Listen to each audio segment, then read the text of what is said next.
Hello, one and all, and welcome back to another edition of the DVD Shelf Foreign Flix, the show that would rather high-five a good movie than infect a bad one.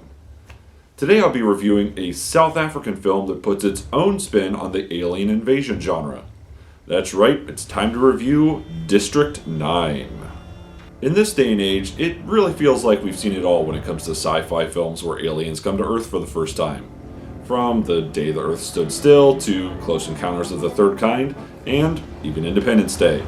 For each and every one of those, a more intelligent and technologically advanced race of aliens shows up, just with different intentions, friendliness levels, and outcomes. District 9 became the first to handle these creatures differently than I'd seen prior. The story, told in a mix of mockumentary and traditional film styles, follows Wikus van der Merwe, a spectacularly unspectacular middle management employee in the Bureau of Alien Affairs.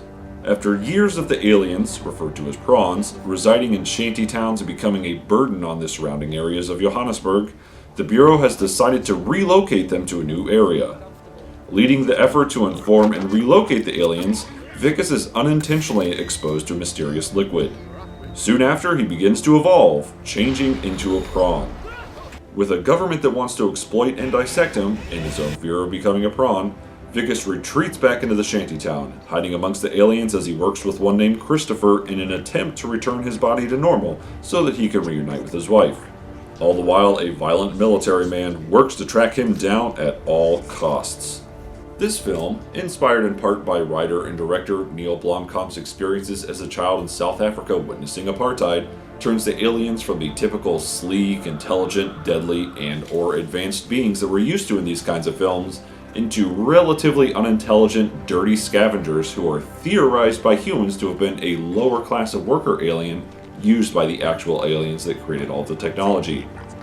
This means that humans have the upper hand and maintain control over the alien race, with most people refusing to give these aliens the same rights and respect they give their fellow human, somewhat mirroring the realities of apartheid. This backstory, rooted in real issues, makes the world feel grounded and lived in, aided further by the fact that some of it was filmed in an actual pre-existing abandoned shantytown in Johannesburg. Perhaps one of the most surprising things about this film is how good it really is. Allow me to clarify, this was Blomkamp's debut feature film, which is based on a short film, Alive in Joburg. There have been plenty of great debut features from filmmakers such as Clerks or Lock, Stock, and Two Smoking Barrels, which I previously reviewed. However, it is rare to see one this polished and put together. This looks and feels like a Hollywood blockbuster, with every component being top-notch, from the camera work to the acting to the CGI. Speaking of, that is yet another aspect that impresses. I remember at the time when I saw this in the theaters that I was blown away with how good the aliens looked. They looked real. It was the best I'd seen up to that point. And all these years later, it still holds up and looks fantastic. This guy, in his debut feature, was able to create CGI in 2009 that is more believable today than some huge blockbusters with 8 times the budget are able to do now. And another great thing, or rather person, to come out of this was Sharlto Copley. The star of this film has become recognizable for his wonderful character actor performances in such films as A-Team, Free Fire, and Hardcore Henry, in which he played multiple different character types in the same film. The thing is, this is his debut feature film, and prior to this he didn't intend on pursuing acting as a career, and then he helped out his friend Blomkamp on Alive in Joburg, and because of that, he was chosen as the lead in District 9.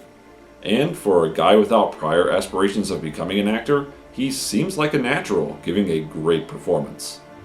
This nifty Blu-ray release comes loaded with features. There are deleted scenes, a series of documentaries, and a director's commentary.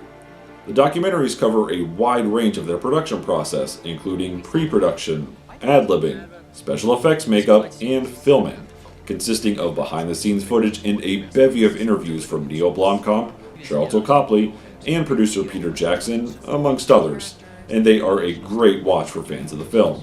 However, with all of the included special features, there is one huge omission: Alive in Joburg.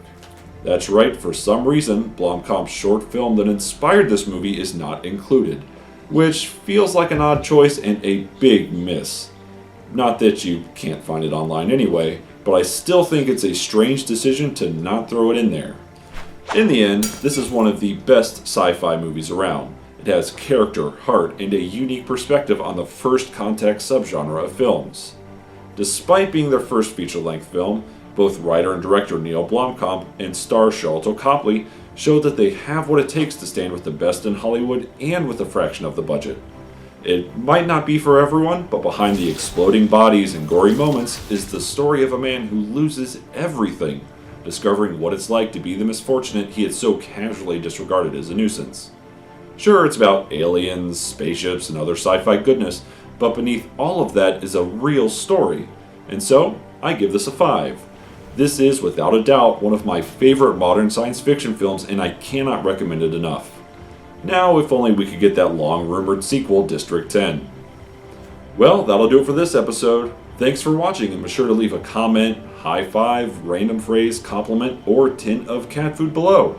And as always, be sure to visit HappyDragonPictures.com and follow us on Facebook to stay up to date with all of our releases.